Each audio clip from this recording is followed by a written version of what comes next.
Gumagawa ang guhit ng para sa akin. Pagdala ay nakipagsama na rin. Sa mga makulat ang pinagulat kaya ng magic saga.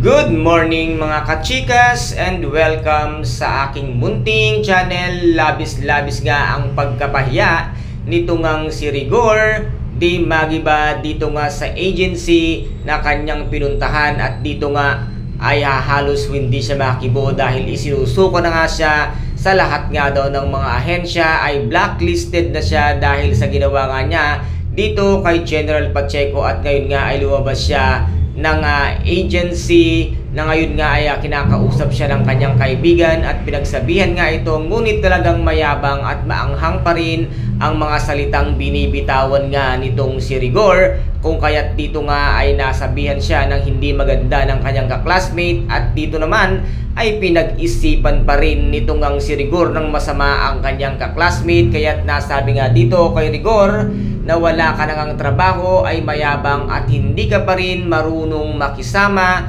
Kaya't dito ay umalis na talagang masamang-masama ang loob nitong ang si Rigor. At dito naman ay dumating na ang pinakahihintay nitong ang si Tanggol, ang kanilang bagong katransaksyon na ka-business nga nitong si Miguelito Guerrero. At ngayon ay muli na nga silang pag-uusapan ang kanilang transaksyon, ngunit walang kalam-alam itong ang mga kasama nitong si Miguelito na meron ngang isang nakaambang plano itong si Tanggol or Jesus Nazareno Di Magiba.